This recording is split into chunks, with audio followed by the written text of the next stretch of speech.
welcome to the Extraordinary Family Life Podcast. We're your hosts, Greg and Rachel Denning. I'm laughing at you because did we decide what we're talking about? Nope, we haven't decided.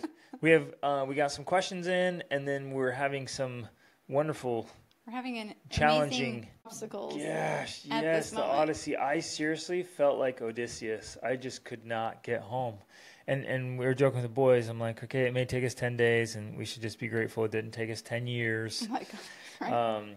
So I guess we'll go with that. So the boys and I, we flew. Kimball wanted to do a project. He wants to purchase old He land. wants to start a business, essentially. Well, yeah, so it's a bit. This is yeah, what you're right. he's interested in doing as a business. And it's awesome. So he's taking the older style Land Rover Defenders, which are popular in Europe and around the world. They're not as popular in the U.S. So just because they weren't allowed into the U.S. Yeah. But these things are amazing. They're military vehicles, overland vehicles, safari vehicles. Let me give a little bit of context for people who don't know and don't know anything about cars. This is the vehicle, if you ever watch a movie that has a tough man going to a foreign country, driving off-road to do something bad, they're driving a Defender. They're always driving a Defender. That's what these are. Yep. They are the classic tough guy Off-road cars. They're just awesome. And they started making them in the 60s and really didn't change them. They just stayed that way until 2015. Then the Land Rover turned into a soccer mom SUV. So you can take these things and all the parts are still available and you can completely remodel them. So that's what Kimball, our son, he's 19, that's what he wants to do. So we flew to the Canary Islands. Let me also add to this. Again, we have to provide this context for people who don't understand.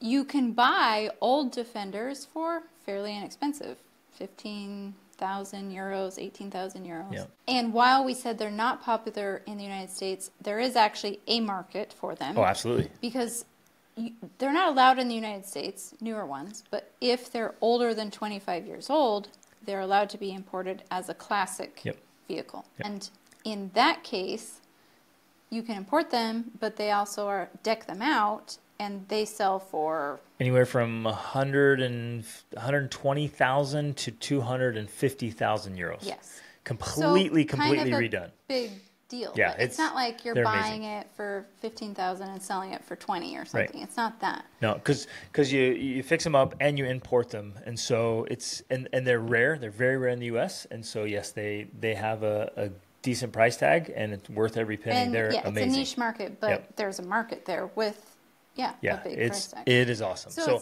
I drive one, just for context here. I drive one here in Portugal. We had when we lived in Germany and Europe before. Just absolutely love these things. They're amazing. So Kimball and I went to buy one, and we flew to the Canary Islands to buy one, and the guy was pretty deceptive, and it was just covered in rust. So we walked away, and he was so disappointed to walk away. Okay, but we're giving all this context, we're explaining this story because we want to teach a very, very, very important principle that we have personally experienced so many times, painfully, that is critical to the achievement of big goals and dreams. Yep. Like it's literally a pattern. It's literally a principle. It's a thing that happens. And so that's what we want to talk about, because we want to explain that this isn't just happenstance, random. Like, this is a pattern we have seen again and again and again and again over the past almost 20 years of pursuing big dreams and goals. And we're not just talking about small things. We're talking about big dreams and goals. Yep. This is the pattern we've seen. So we want to explain. We also want to give the context of everything that's happened. Even you jumped to flying to the Canary Islands. It was a little bit of a process to even get to that point, because first of all, it's a unique situation. You're trying to buy a vehicle as a foreigner in a foreign land, in a foreign country. But then we're living in Portugal. You're trying to buy it in Spain because Portugal has horrible import taxes on vehicles, which we just heard they actually changed, which is great. But because of a Supreme Court case, which is awesome. Somebody was like, "Are you kidding me? Yeah. How can you charge double taxes, you monsters?" But we are yet to benefit from that so far. So you're trying to buy a vehicle in Spain because they're cheaper. And so you had to go through the whole process, of course, getting a Spanish tax ID number. Multiple things happened. And yeah, we wanted it to take days, it took weeks. Yeah. Because he's 19 and they only insure people that are over 30. I don't know, weird things, right?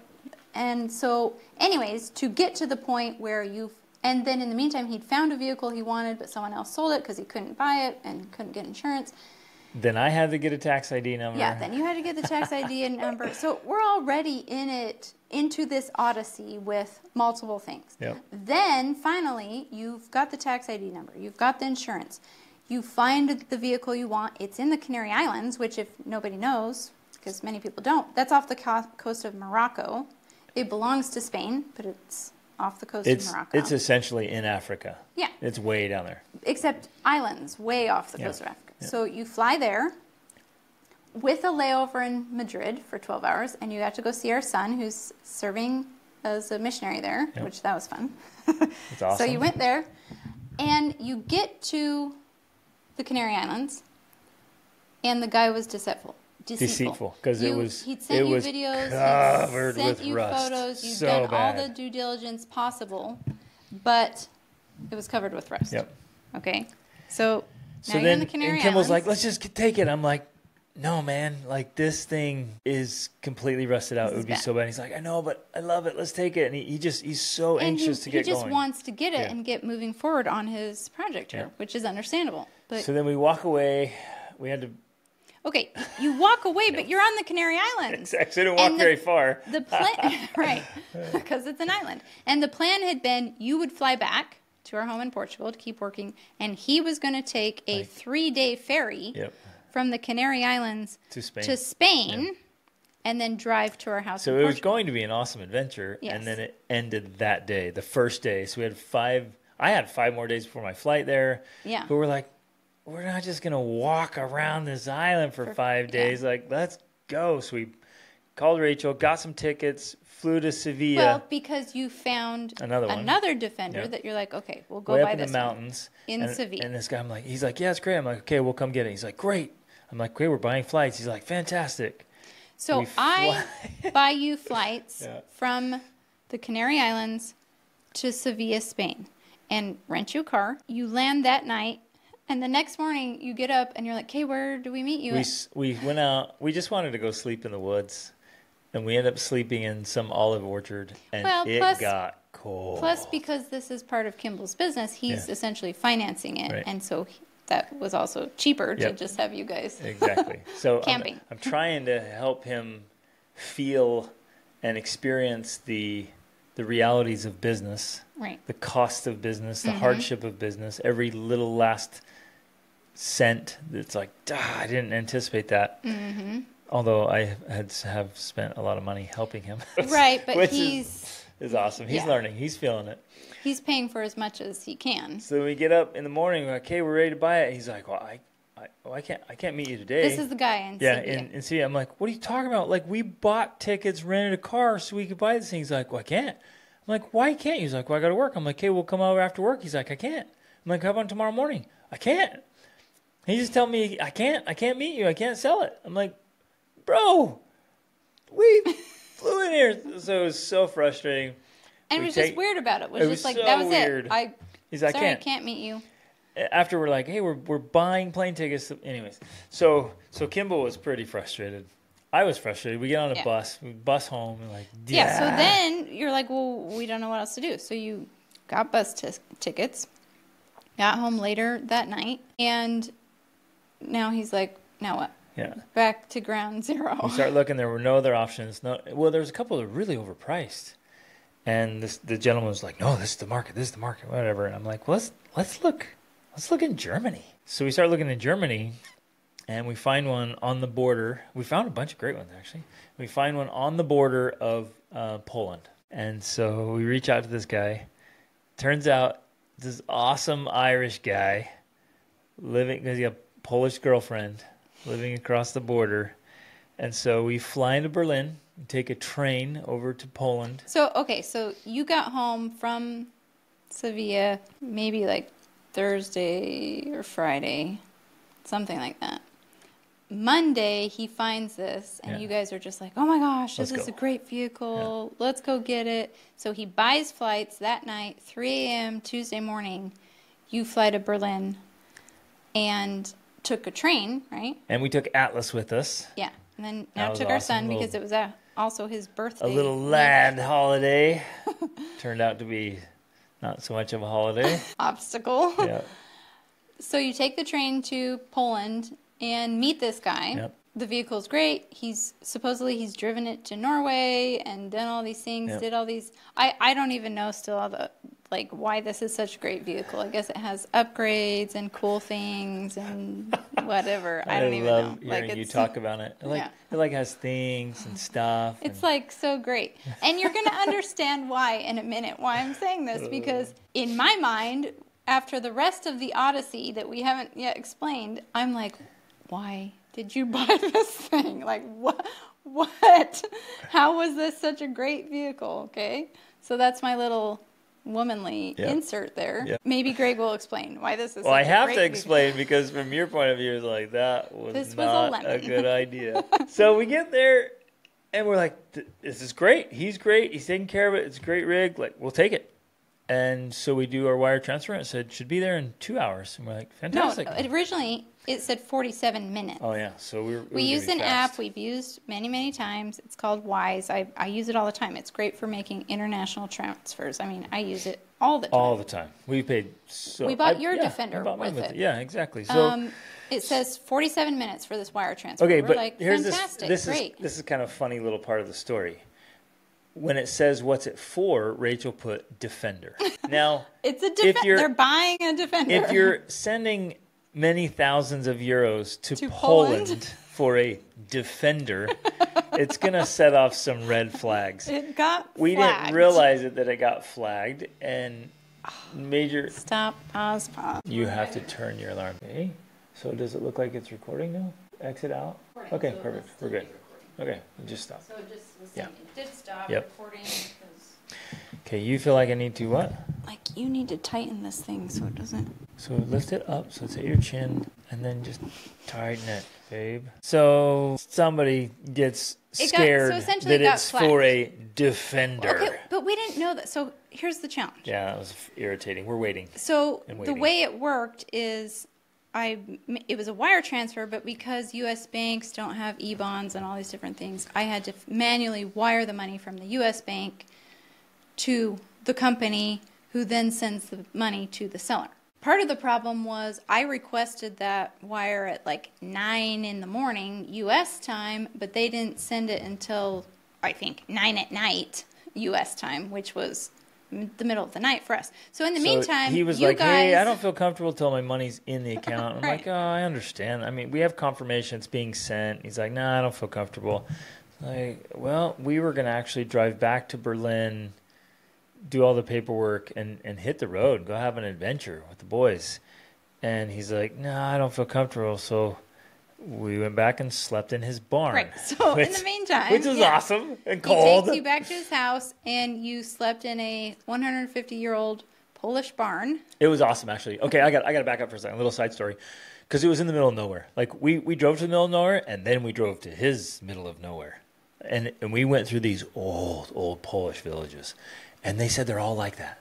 Like these it's just forest everywhere, and you come in these old villages, and when we drove in, I told the boys, I'm like, guys, we just stepped back in time. Like it was so awesome. They're all just this old brick barns and houses. It was so beautiful and so like quaint and picturesque, and I don't even know I don't have the words. It was awesome. Like you just felt like you just did a time lapse. It was so cool. It was so cool to be out there. So that was pretty special. So we watched the sunset, did a little fishing. Fishing? Yeah, he had a private pond. So and the boys, I've never taken my boys fishing. They're so deprived. They're like, he's like, why don't you cast it out? And Kimmel's like, I've never fished before. I don't even know what to do. So I taught him how to cast, and we just sat there on the water's edge and talked about all things life. It was awesome. And then we slept in the barn. Get up in the morning, and then we finally get an alert. It says, oh, it's been flagged. What is a Defender? So I get up in the morning. Actually, I didn't sleep well because I was worried about it. And I get up, and I look, and it still hasn't gone through. And I'm like, what the heck? Like, it was supposed to take 47 minutes, and here we are almost 24 hours later. And Yeah, so then finally I get this I got a message from my bank saying, yeah, we sent the money, but told me it was like 9 p.m. their time. So I'm like, okay, that's part of the delay. But then now we know Wise has the money, but they're not sending it. And they're saying, oh, we have to check a few more things. So I think there was another thing about me being the joint holder on the account, but then there was like a $6 difference, and we're like, well, are you kidding me? Stop. And then it was what is a Defender? Yes. I was like, it's a Land Rover. And by this point, I was like, you guys, I thought the whole world knew what a Land Rover is. Are you kidding me? and so I wrote him an email. I sent him a text message. I literally called and talked to a human 4 separate times. And they're like, we just need to know what a Defender is. I will send you pictures. You can Google it. Are you kidding me? And it went on and on and on. It took a long time. And then he called them 3 times. You were sending messages, emailing. Messages. I gave lots of negative feedback. You guys are killing me. So finally it goes through. Wait. Finally, because at this point they're saying we have to look at more documents. It's going to take another 4 days. Yeah. And I'm like, 4 days?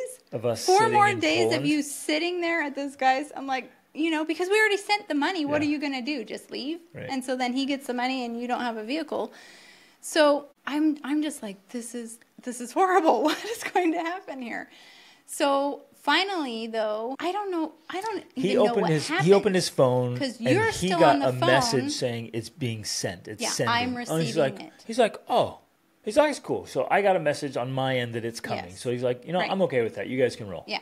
So, but even the person you were talking to didn't even know that happened. Well, no, that's different. So then we take off, and he reaches out and says, hey, is this coming? And they tell him, no, it's not coming. It's frozen because we don't know. Even though he got that notification. Yeah, what the Defender is. And so he calls me. He's like, guys, you got to come back. Like, I'm not getting the money. Now I don't have my car. Like, I'm not comfortable with this. You're in Berlin by now. We're close to Berlin. We're on our way. And so I get on the phone again. I messaged like 3 or 4 different people. Then I get on the phone again, and I'm talking to this senior level whatever. Mm-hmm. And she's like, no, we got to find out what a Defender is. We're just waiting. I'm like, just who needs to know? I'll send a picture. And I was on the phone with her for like 30 minutes. And then finally, whatever happened, it cleared. And he just sends me a quick message, say, hi, got it. Good luck. Have a great trip. We're like, oh, man. Well, you were on the phone with her, and she finally. Yeah.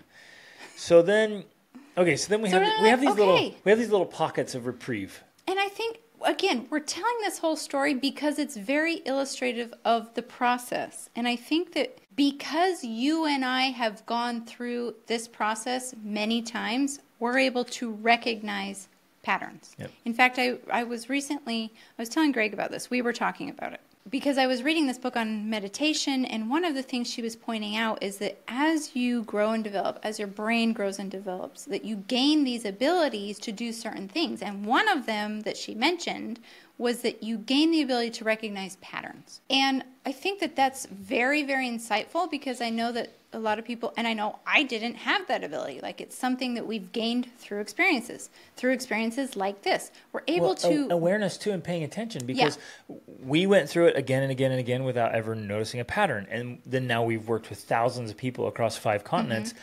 I see the patterns all the time. You see the patterns all the time. But the people who are in it, they don't see the pattern. Right. And we'll it be just like, keeps oh, happening. Look, this is happening. And I literally have to point it out. I'm like, no, this happened before. And they're like, really? And I'm like, I look back at my records. I'm like, yeah, it was right here and right here and right here.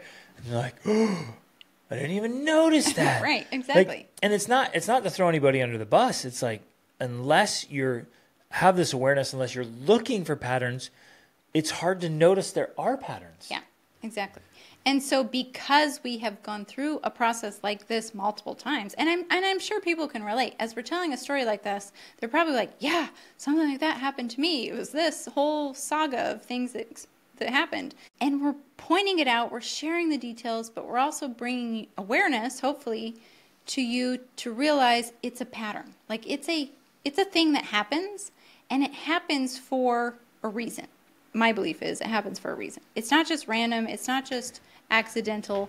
It's this pattern that Some of you are happens. thinking, yeah, the reason is incompetence, Right. And often it is. Often these troubles, these obstacles are because of ignorance, right? Ignorance is painful and costly. Man, you think it's expensive and difficult to gain education? Try ignorance. Oh man, it is so costly and so painful. And sometimes it's a lack of skill. And again, this is across the board. This is with marriage, parenting, business, anything, life, any leadership. goal you're trying to pursue like this. Any goal, any target. When you struggle, when you reach the current limit of your skill sets. So it could be a lack of knowledge, a lack of skills. It could be just ignorance. It could be just poor decision making. And I think that this is an important point to emphasize here, because you're saying when you reach the limit of your current skill set. And inevitably, that's essentially what you're doing whenever you're pursuing a new big goal or dream. Because if it was already in your current skill set, you would already have that. That's not a big goal. You'd have that. You would already have achieved that goal or dream. Right, exactly. Because fundamentally, it's big because it's outside of your current abilities. Exactly. It's just above where you currently are. Exactly. That's what makes a target or a goal or an objective big, or dumb is the acronym I like to use. It's in the unknowns. It's in the space of the unknown.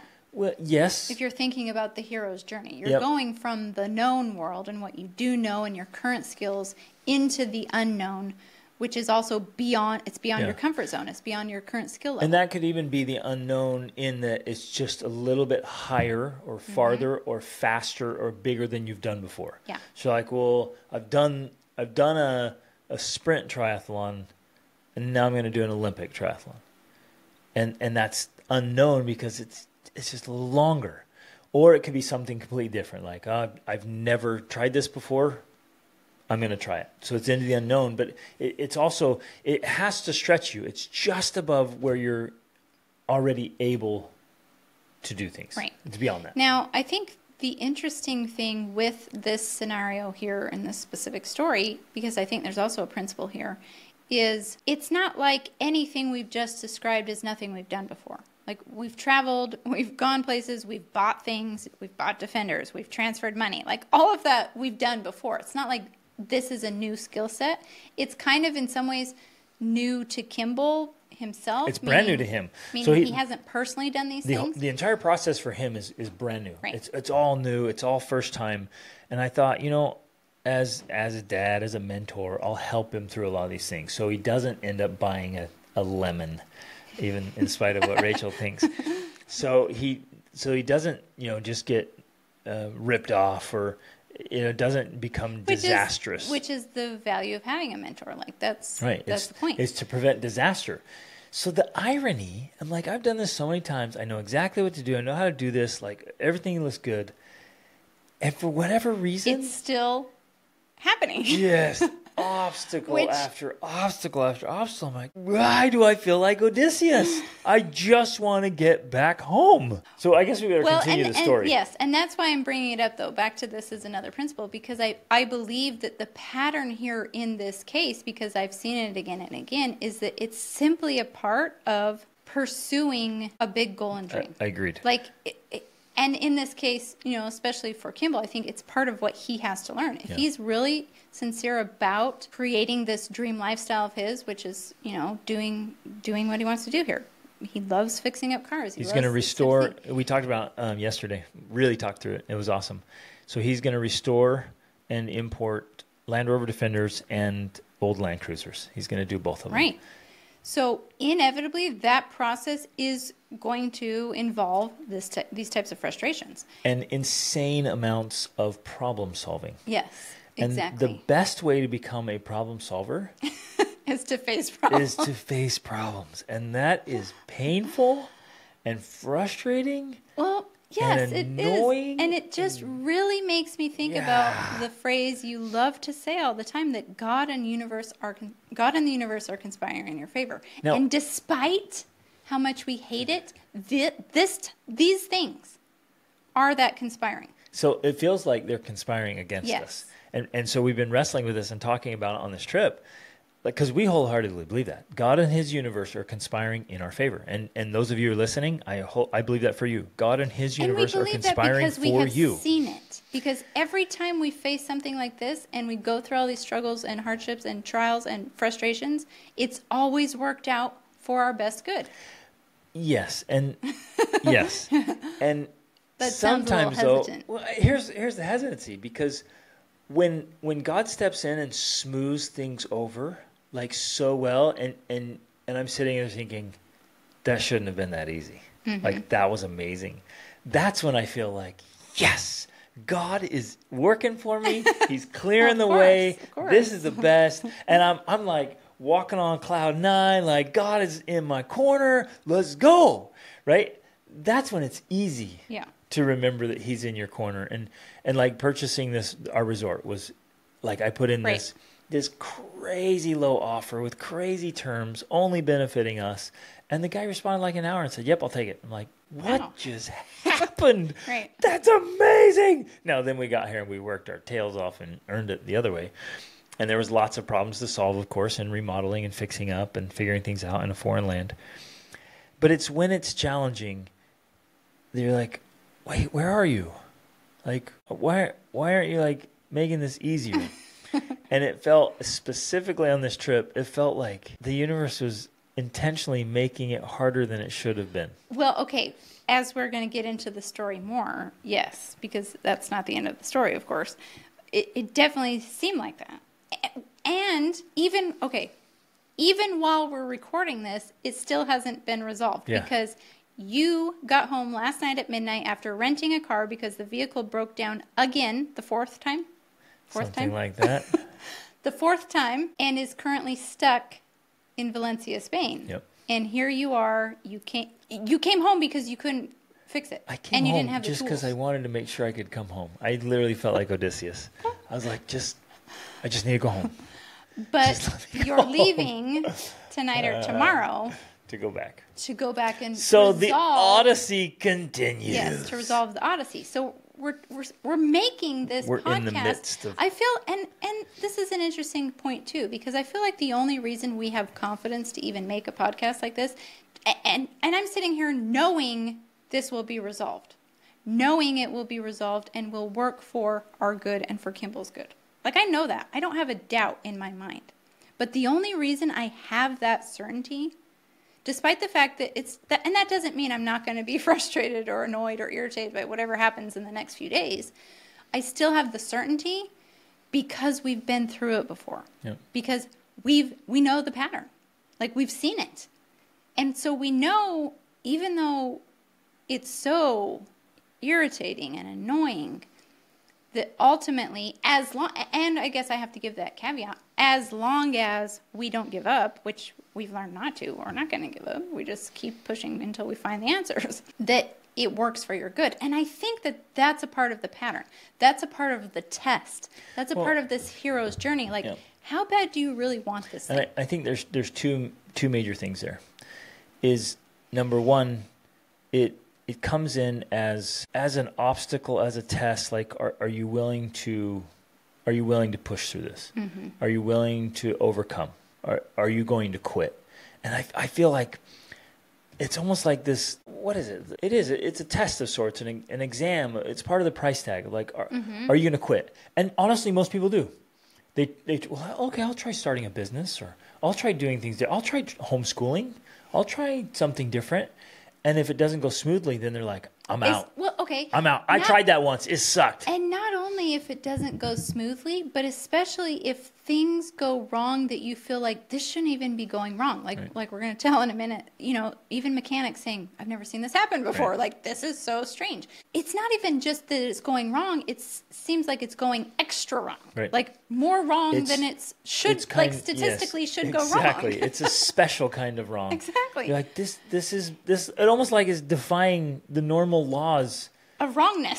Yeah, exactly. It's like, okay, there's a little bit of wrong, like maybe a flat tire, but are you kidding me? Right. So one is, are you going to keep going, or are you going to quit? We have learned through experience, we keep going. Right. Well, luckily we learned that the hard way. We had no choice. Right. Like, we got to a couple of spots where we're like, we have no out. Like, even though we want to turn back, like, we can't, because we burned our ships. We burned our bridges. Like, we're going we crossed the Rubicon, and you're like, oh crap, I can't turn back now. Like, right. Conquer or perish. We're either going to figure this out, or we're toast. We're just going to, like, hold hands and die with our kids. So that was luckily we were such bold risk takers when we were young. With ignorance and and bliss. Inexperience. And we just were like, no, we're going to figure this out. Which now is a life model that I've embraced from this ancient quote. It says, I will either find a way or I will make one. Mm-hmm. So that's how we live. I'll either find a way or I'll make one, right? And again, you have to make sure you're on the right path. If you're trying to bark up the wrong tree, you got your ladder against the wrong wall, and you're like, I will persist. You're like, dude, no, you're going down the wrong path. And the caveat here as well, because you're right, people can approach that completely the wrong way that's detrimental and dangerous. Yep.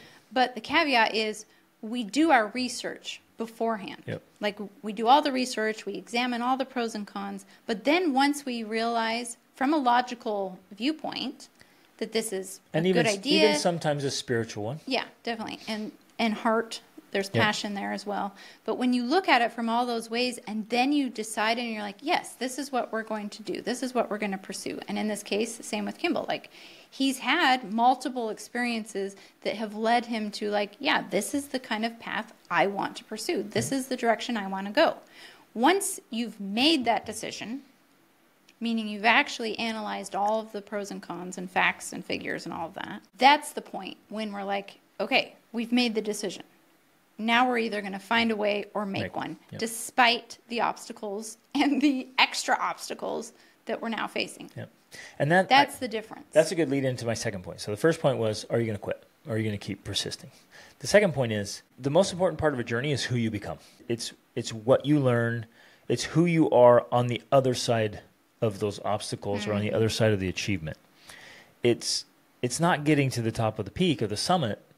It's who you become in the training and in the approach. Exactly. And it's not, I achieved this great goal. It's like who you are now. It's the knowledge you gain, the skills you gain, the problem solving. Yeah, your ability to deal with frustration and to solve problems and to remain sane. And that's, yes, and how to handle disappointment and frustration and setbacks that were totally unexpected. Just how to get blindsided and get back up physically, mentally, emotionally, spiritually, financially, all of it. Right. And it's frustrating. It's tough. Like when you don't know something and it hits you upside the head and you had different expectations, you're like, oh man, it's so disturbing. Yes. It is so disturbing.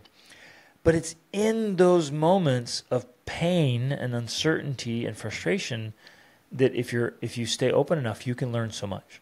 And I've been watching that process, especially with Kimball, but myself included. Like we have learned so much on these. We're 7 days in to our Odyssey. No, 7 days since Poland. Yes, this doesn't count. It doesn't count the other. So we're a couple weeks in on that. This doesn't count the Canary Islands. So we're 7 days in trying to get home from Poland. We're still not home. I mean, I'm home because of a rental car, but this Odyssey and going. But because of it, we've met people we never would have met. I mean, cool people, really cool people, who are very helpful and just doing cool things with their lives, pursuing their dreams. We got to bump into them, like this little garage outside of Switzerland. Like Kimball walked in and was like, "This is my dream." Right? He got exposed to his dream by seeing somebody else. Right. Their garage was just. It was this old building from who knows when. And it was completely full of Defenders and this epic Unimog. Wow. Like, and it was had all the cranes and all the tools and everything to set up. We were just like he got a glimpse of a vision of what could be. But we never would have gotten there if it wasn't trouble after trouble after trouble. That's fascinating to me because from our own experiences, I know that it's things like that where we were forced into situations or circumstances where we were exposed to something that planted a seed that later led to, helping us to achieve other dreams. Even now with the World School Family Resort that we have here, I have all sorts of plans and visions and dreams and goals for it. And they come from all of the places we've been and all the places we've seen and all of the places we've stayed around the world. And a lot of times that has come, like we've had those experiences and been to all these different places because of the trials and difficulties and challenges that we've gone through that has led us around to unique places we never would have stopped. Yep. Exactly. Yeah, there's something to be said there. And there's a little bit of being forced. You know? Sometimes that's the only way we end up in certain places is because we're forced there through. But this trip was like this. Conspiring of the universe. Yeah, we ended up in places. It wasn't on a route. We never would have stopped. We didn't plan any of that. But we gained a lot. And we learned so much. He needs to learn everything inside and out about this dream, and specifically about these vehicles, about how they work, what breaks down, he needs to know. He needs to eventually know every bolt. And that comes through painful experience. Like, he was like, couldn't it have happened when we got home? And at home I start taking it apart instead of freezing our butts off in the cold rain in Germany and then in Switzerland and then in Spain. and each time it happened on the highway. And 2 of the times it was at night in the dark. Of course. And it's like, why? And all 3 times it was in the middle of nowhere.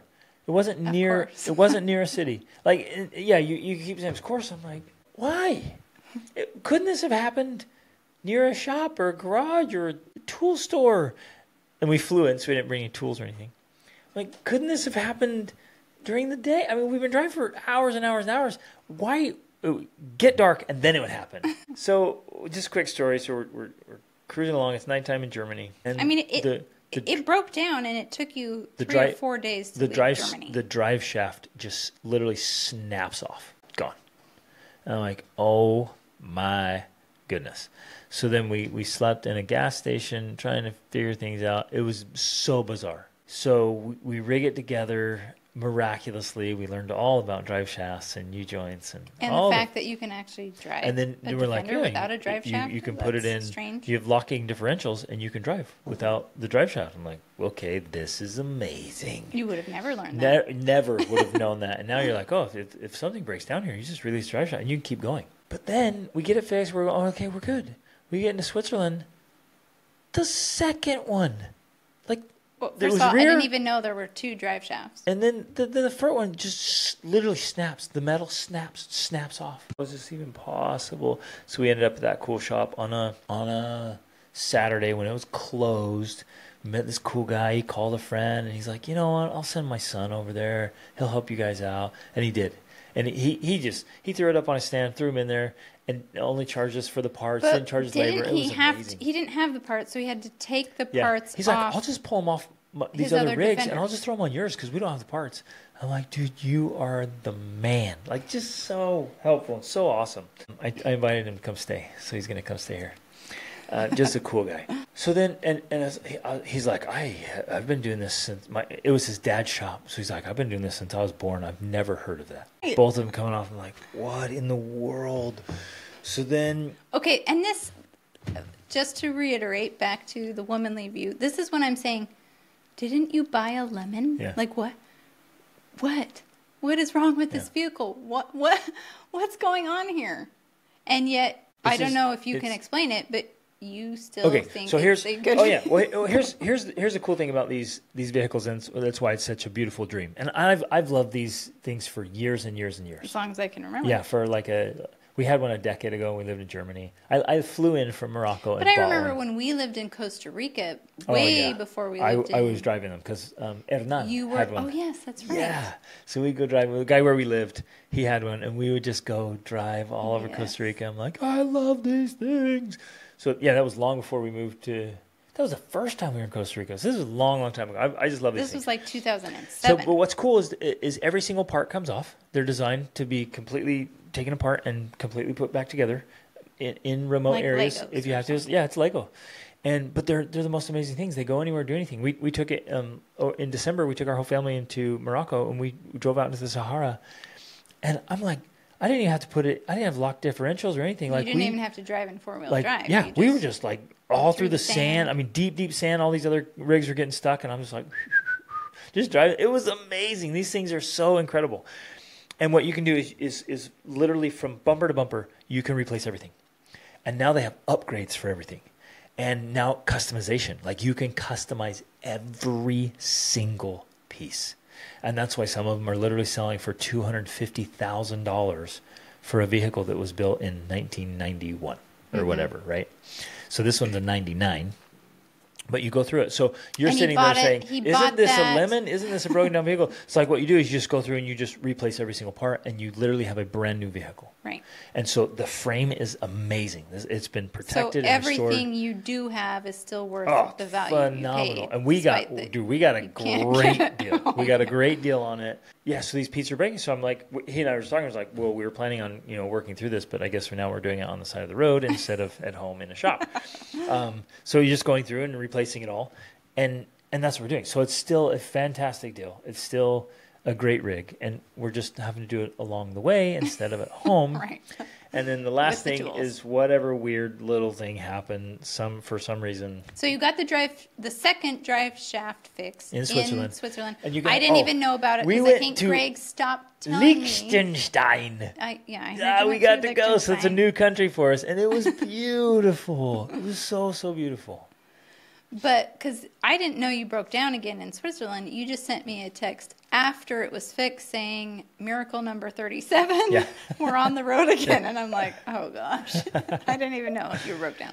So you're back on the road again. You made it through France, no problem. We drove France is blessed. We drove all across Switzerland. So we went straight. I got to back up here because I'm going to share another little principle. Total side note. We went to Munich and we wanted to buy a knife for Atlas's birthday. Okay, because within all of this, in fact, the day the money went through, finally, was Atlas's birthday. Yeah. And so we were actually heading to these. They have these awesome indoor water parks and pools and spas and saunas in Germany. They're all over. They're so fun. So I'm like, let's do that for his birthday. He's like, yeah. And it broke down. And we ended up spending the night at a gas station. So his birthday you spent at a gas station fixing the Defender. And let me give context here, too. So you're like, what? You guys are a bunch of hillbilly, gold digger hippies. What are you doing? This whole trip, the plan was we brought hammocks and sleeping pads. It was on purpose we're going to do an adventure. Like, we're going out. We were purposely going to rough it. We're not going from hotel to resort to hotel. Like, we just said, hey, we're going to rough it the whole time. And we like roughing it. We do. The boys, Leah does too. So in our family, except for Rachel, everybody likes roughing it. I'm like, give me a bed. Yeah, and a nice, Rachel's like the most luxury hotel in town. I love luxury. Like that one we stayed in Warsaw. It was like, wow. Nice. Okay, so we're purposely roughing it. And what was awesome is this was set up as an overlanding rig. It has a bed in back. So we modified it a little bit so all three of us could sleep inside. And it was really comfortable. Like, we were super comfortable. So, we slept in the gas station. We were sleeping in the rig. But guess what? We were in the parking lot, which I realized across the 5 countries we drove through, almost every major gas station along the highways and everywhere, they're just packed with campers and overlanders.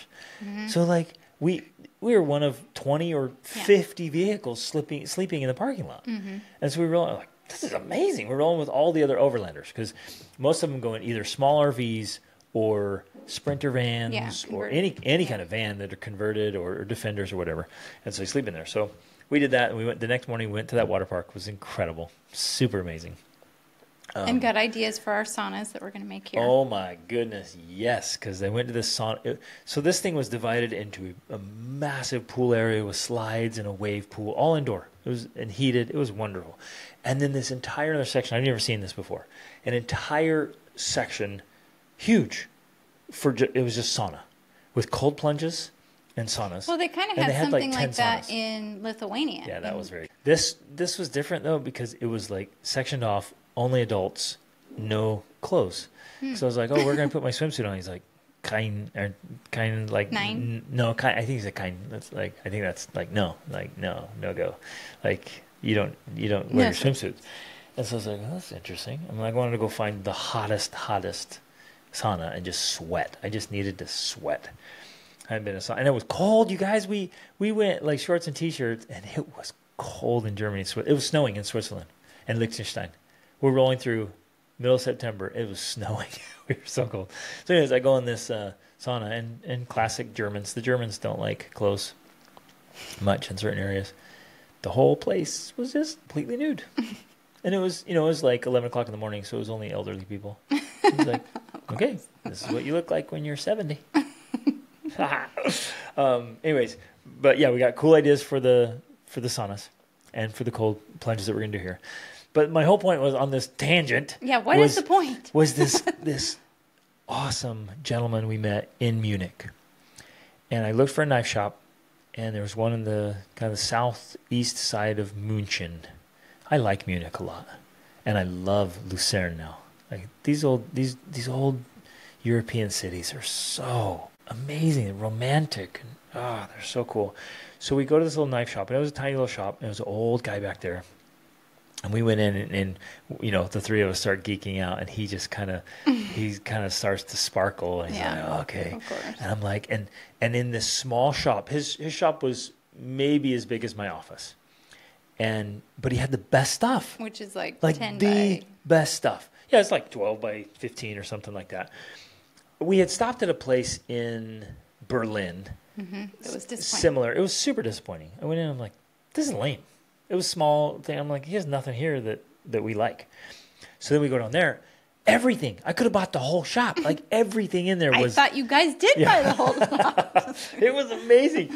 And I was like, I'm interested in this. And he pulls it out. He's like, but what about this? And I'm like, yes, I'll take it. And as soon as he saw I was ready to get some stuff, and he's like, what about this? And I'm like, I'll take that. And I'll take this. I'll take that. And Ass grabbed his, and Kimball grabbed his. And again, we love knives. We love knives in our family. Knives and swords and bows and arrows and cool things. But you also bought a crossbow. So this is the thing. It's a tomahawk. We know what we're looking for because we do this all over the world. Like every country we go to, we look for knives. So Aaliyah just bought this incredible knife when our trip in Mongolia. She and I went to find a knife shop there and found it. So we know what we're looking for. It's not like we're like, we'll take whatever. I mean, okay, from a truck stop. For context with this, like when we were in Turkey, I don't know how many knives you bought, but then we flew from Turkey to Egypt and we got stuck at the airport. Because we had, I think, 17 We had like knives. 17 knives. And not just security. knives. Some of these were like machete-sized knives. Like they're huge knives, okay? It's somewhere. Oh, there it is in my office here on my shelf. So... Yeah, so we love this stuff. Anyway, this is one of the things we geek out about. And I want to buy them. I want unique ones that are generally handcrafted by some gentleman somewhere that's been his life's work. And that's why I bought so many in Turkey, because I found this little shop in Istanbul, this old man, and he made them. And they're one of a kind, like phenomenal. But this guy, he was a classic. Mm-hmm. He himself was a classic, and he was an old guy. And we were looking at him, and so we were sitting there, and Kimball picked out a knife that that was unique for him. He grabbed it, Atlas II. Then I got a hatchet that I wanted for a long time, amazing, and then a crossbow, and then a kitchen knife for Rachel. With for me, yes, 69 layers of steel. I mean, this thing is... I can cut the best steaks with this knife. Oh, man. I told him, I said, hey, I eat steak every day. Give me the best knife. And he's like, ooh. And so this one's a Japanese one. I was like, wow. Anyways, he was just so excited. We were standing there. And then all these customers come in. I mean, they're coming and going. They're bringing in, this one guy brought in this whole stack of extremely, extremely expensive knives to this guy so he could sharpen them. Then he comes back later, picks them up. I mean, this guy he himself is the classic of knives. And while we're standing there, this older lady walked in and she looked at us. She's like, buy everything because he won't be here very long. And once he's gone, this is gone. Like once and he's been here for so long. Once he retires, which is probably going to be soon. He's an old guy. That's it. That's the end. Mm-hmm. That's the end of this classic. Does he pay her to come in and say that? No, I don't know. Like she just walked in and she was getting like some scissors sharpened or something. She's like, and she turned to us in English. Everyone's speaking Deutsch, and she's like, buy it, because once he's gone, this is gone. Like this guy's the best. It was special. And I love that little glimpse into, here's just German life. Yeah. Because when you live in a place like that, these people, like, they know each other. Yeah. They're coming in, they're sharpening their knives and their scissors. Yeah. Like, they know each other. This is their community. Yeah. And it's just so beautiful to me. I love that. And it's cool. But the guy he must have dropped off $500-$600 worth of knives. And he probably brings them in every once in a while, every month or two, and go see the old man. Hey, sharpen these up for me. I'll be back tomorrow to get them. And just awesome. And you're right. This is just seeing a little glimpse of life. But anyways, it was a really special experience. It was super awesome. So then we go into Switzerland, that whole saga, and then we cross France. So okay, back to the saga. You get it fixed. France was fine. No problems Yeah, in France. The rest of Switzerland was absolutely stunning. France, we love of course. Oh my goodness, we love France. So we did all of France and just. And I was dreamy. like, oh my gosh, they're making such great time. Dreamy. They're gonna cross the border, fast. Sleep in. I woke up and you were in Barcelona, and I'm like, this is amazing. So they're good. coming, and then I saw you leave Valencia, heading across to Spain, and then freeway again in the middle of nowhere. Had it happened, 20 minutes earlier, like everything would have been so much easier and cheaper. Cheaper because you had to end up getting towed back to Valencia. It was like a holiday or something. It was remote, so we had to pay special prices for the tow truck. Weirdest thing. And it was a Saturday, Sunday. It was Sunday. So nothing was open except one part store that didn't have Land Rover parts. It was a store for truckers, and it was the only thing that was open. So I'm like, well, tow us there, and we'll go get some tools and see what we can do. And it was just outside the city enough. No Ubers, no taxis, no nothing. Like, it took me an hour and a half to find a taxi just to go to the airport. To pick up, this is Valencia. The next day. Yeah, because finally you're here's the kicker. It's 12 minutes. 12 minutes from where I was to the airport. And I could not get a single ride. There's nothing in that area. I'm like, how do people get around? And everyone's like, I don't know. Yeah, like, so it broke down. You had to get towed. You ended up spending the night there at that parking lot. Which was a great place. And we took a break, walked to another town, and went to an old donor shop, Turkish. Turkish. Yeah, Turkish food. Donor. And it was our first hot meal in 6 days. And we were just like, this is the best. Again, you guys, so you don't misunderstand, we're purposely roughing it. We purposely were fasting. I don't misunderstand. Because I don't want people like, we're just like starving, broke, can't do anything. Or like, we went intentionally roughing it, sleeping in the Defender, camping, just grabbing a few things from the grocery store, but like fasting. I mean, this is going to sound really weird, but we like roughing it. And we were roughing it all right. And then all this happened. So anyways, the car's still in Valencia. So you stay the night. So the next morning you spent some time working on it, but finally said to me, took the whole thing apart. Find me a car or a plane ticket or a train or something. We're coming home because I started to feel like Odysseus. I'm like, I'm not waiting 10 years before I see my wife. I'm going to make it home. I said, don't marry someone else. Right. I'm going to come back. But you also believed that at this point, and this is where you are now, at this point, the best option is to take your Defender to somehow tow this thing home so you can, which it's about 9 hours from work. So anyways, the whole reason, if you're still listening after all that rambling on, this is story hour. It's story time. Greg and Rachel today. And I hopefully, if you guys hear the story and maybe you can relate to experiences you've had, or maybe you just think we're retarded.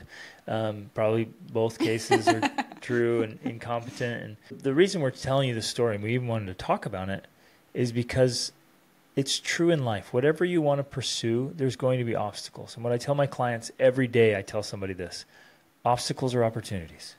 Well, every obstacle is an opportunity. In fact, as there's a book out by Ryan Holiday, who got the quote from Marcus Aurelius. The obstacle is the way. Yeah. Well, Marcus Aurelius said, this is what he wrote in his journals, and he was writing to himself. He just said, we often think the impediment is in the way, but in reality, the impediment is the way. Exactly. And that is what we're trying to talk about. Yeah. That is essentially what we're trying to say. We're trying to point out to people, this is the pattern. This is what happens. If you want to pursue something, especially, and I would often say, I think the bigger it is, the bigger the obstacles. Yeah. Because every single thing worth having in life comes with a price. Like, there's a price tag. Yep. And the bigger the thing, the bigger the price tag. Yep. And that often comes in the form of impediments and obstacles. That is the price tag you have to pay in order to get the thing you're after. And in this case, we're not just talking about, getting a Defender home. We're talking about this is a dream path that our son wants to follow. And the skills, mental, emotional, plus the physical, social, physical, financial, spiritual, I guess every aspect those skills he gains from this experience are going to be a blessing to every other aspect of his life. Right.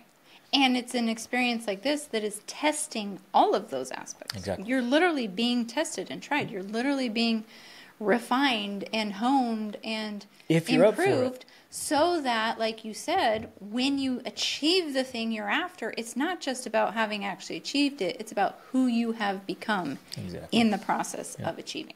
But like you were saying, if you're up for it. Because, the other option is, which I think too many people do, is they say, oh my gosh, what a pain, what a hassle. This is not meant to be. I'm out. This is just a headache. I'm out. I could very easily see you just saying, you know what, forget it. I'm selling it. I'm leaving it there. I'm going to sell it, and that's it. We're done with this plan, and giving up on it. But you are not doing that, of course. And when I had a little conversation with Kimball this morning, because I haven't seen him since you guys left, he's obviously frustrated. And I said, and he's out of money and all of these things. And I said, well, we've been there. And what you do at this moment is what matters most. Yep. And I said, if you give up, then that's it. He's like, oh, I'm not giving up. I'm like, I know. And that's the point. That's the point. Is that you still push forward to find solutions. That's what makes a difference. Yep. Because if you give up and say, well, I'm never doing that again because that was horrible, that's what makes the difference between those who achieve huge levels of success, or any success sometimes, and those who don't. Yeah, and those who become successful people. Right. It's who you are. So those of you listening, if you're still listening, wow, we love you. We owe you a big hug for listening to that whole ramble. Pick something that is meaningful, that is purpose-filled. Well, go back to your dumb goal. Pick the dumb goal. DUMB. The acronym DUMB is demanding. Well, there it is right there. The D. It's demanding. Yeah, it's demanding of your time, your energy, we your want attention. It to be like demanding within certain boundaries, and like, can it be demanding like this? Home for dinner by Friday, right? And like, I don't mind doing hard things, but I just need to be home by tomorrow evening, right? Demanding, but in unexpected ways. It's unrealistic, it's meaningful, and it's bold. And so pick those things. Make sure they're in alignment with what you want most in life. We often are chasing things that are out of alignment. So make sure it's in alignment, as bold, and then fully expect obstacles, and fully expect other things to go smoothly and well. Like, shoom, just went right through, and see if both things, both the obstacles and the cleared pathway, are both God and His universe conspiring in your favor. Yes. Now that all of that being said, I think we definitely need to do a podcast episode about the times when the obstacles are actually a sign that you're on the wrong path, because we have also been there. Yep. And you can think, well, wait, how the heck do you tell the difference? You just opened a can of worms right there. But there is definitely a difference. And so, I would actually love to discuss that and go through that, because we've also faced the times and experiences where we're like, oh my gosh, okay, this is a sign. We were going down the wrong path. And we felt like God and His universe were saying, don't go down this path. Yeah. So we should definitely talk through that, and because that's another pattern. It is. And you have to learn to have the awareness to tell the difference. Like, we know right now, these are just obstacles. This is just a part of this process. It's for whatever reason, well, for all the reasons we outlined, like, this is the path to achieving dreams. But there are other times when you get that, and it's a sign that you're pursuing the wrong thing. This is the wrong path. On this one, though, I want to ask those of you listening, and just for all of us, for myself, always first and foremost, but for you, is like, how well do you handle disappointment? How well do you handle obstacles? How good are you at solving problems? Mm-hmm. And keeping your mind in a good state? Keeping your emotions in a good state when things don't work out, when they go wrong, when there's failures, when there's mistakes. Because we're still learning, we're not, we're definitely not mechanics. We actually get in and try to figure things out, and we make mistakes. And at one point, I made the situation worse. Didn't you burn your fingers? Oh, I totally melted my fingers. And I did something, I'm like, oh, it might be this. And it was the total wrong thing. And I made the whole situation way worse. Although, after we figured out, well, it didn't make any difference. But in the moment, I was like, I made a bad situation worse. Which is always possible. Exactly. You're like, how could this get any worse? Well, it can. You get upset and see what happens. Yeah. But can you keep your mind in it? Can you keep your heart in it? Can you keep your spirit? Can you keep your relationships? I mean, so many relationships get burned. Well, okay. And the yelling and seeing insulting, like you ruin relationships. So this relationship. And I think that I'm glad you brought this up, because this is a huge deal. Because I don't know, I wasn't there, but I'm pretty certain that your guys' relationship was not damaged by this experience. In the slightest. It was strengthened massively. I don't think there was any arguing, fighting, getting upset or angry at each other. None of that happened. None. Not even the slightest. There was no anger. There was no yelling or frustration at each other or at the situation even. We handled it. And I've been training myself. You guys, I have an insane temper. Those of you who followed us for a while, you heard about my story. Those of you who are new, like I had an absurd temper. It was madness before I met Rachel. And I got rid of it because I knew it would just destroy things. And so I've been working for years just to master my own emotions.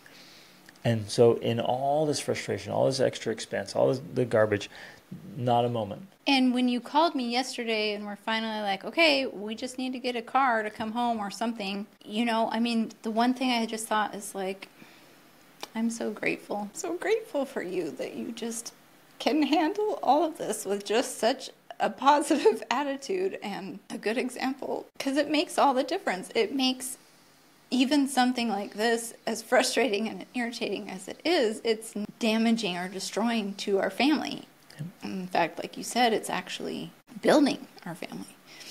And so I'm just so thankful that you have that ability and that strength, because it's a big deal. It really is. It does. It makes a massive difference. Because you called not frustrated, not annoyed, not irritated. You're just like, okay, this is where we're at.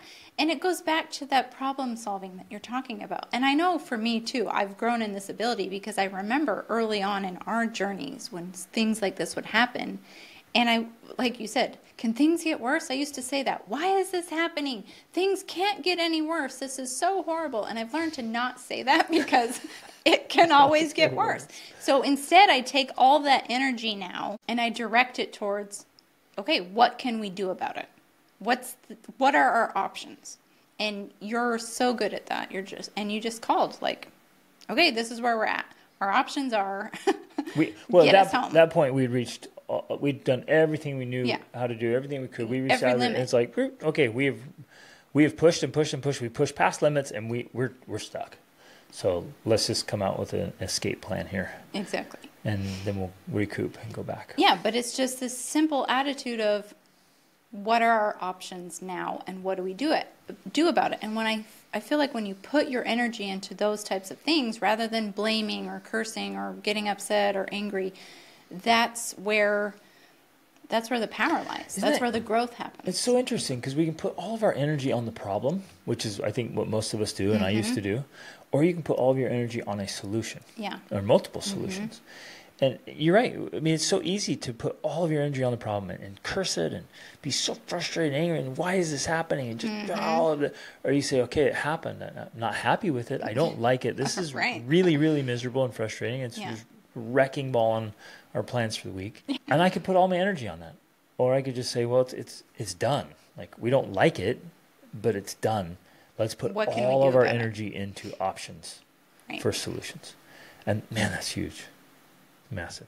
Okay, as we wrap up, I got to throw out this super exciting teaser. We're coming towards the last quarter of the year. And I know a lot of you want to get into better health. And I am super crazy excited about a new program I'm launching. My whole thing is like, be formidable. Be a formidable family man. And so, which I think is exactly what this Odyssey is. It's an example of demonstrating. Yeah. Like, to me, that is formidable. Like, yeah, you're facing obstacles and challenges and problems, but you're able to do it with controlled emotions, clear-headedness, problem solving, and strengthening relationships throughout the entire thing. Like that is the definition of formidable. You can say it both ways. You can say it both ways. And so, but this specific thing, well, I'm doing 2 things. So get excited. One, actually it might have been 3, because Rachel and I are working on our new parenting course, and it is awesome. But from me, what I have coming out is formidable fitness and food. I'm going to go into exactly what you can do to get in the best health of your life and stay there. So it's sustainable stuff, exactly what to eat, how much to eat, exactly what exercises to do, how often, when, how long, to get lean and fit. So it's formidable fitness and food, and we are going to meet every week live, and I'm going to check in every day. I'm going to tell you exactly what exercise I'm doing, exactly what food I'm eating, and give you a plan for you to get, if it's that extra 10 pounds, that stubborn 10 pounds that just won't come off, or if you're fit but you just want to get a little more lean or a little bit more muscular, or if you need to drop 60 pounds. Wherever you're at on that, we're going to lean into that and do it. So when New Year's rolls around, you're not like, oh, I better set a resolution that I'll forget by February. No, in this instance, by New Year's, you are going to look and feel amazing and have energy and to spare. The energy and vitality is the most important element there. So that, and then this exciting thing I'm working on for marriage that's going to be absolutely incredible. Absolutely incredible. For marriage. So anyways, that's coming. So be excited. Watch out for it. Subscribe, get on the email list, message us on social or whatever. Like you're going to want to participate in both of those things. And probably the parenting course too, we're going to release. Oh yeah. I'm super excited about that.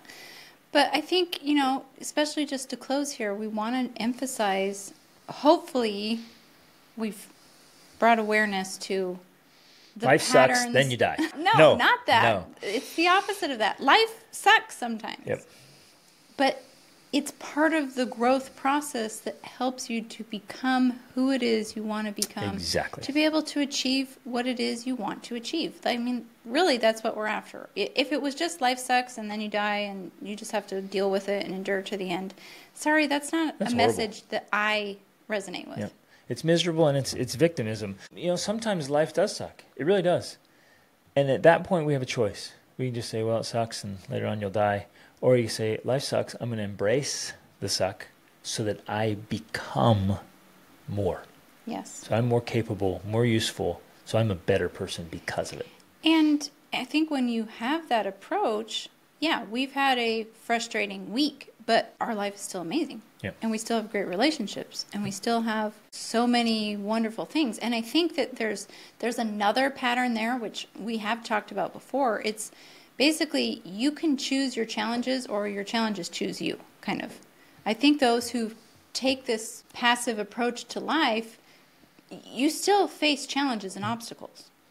But if you choose to pursue something, it's almost like, yeah, you're still going to have the obstacles like we've just described, but it's with an intent. Yeah. You're choosing them because you're choosing the path you're pursuing. Yep, I love that. And that, to me, is a more rewarding path.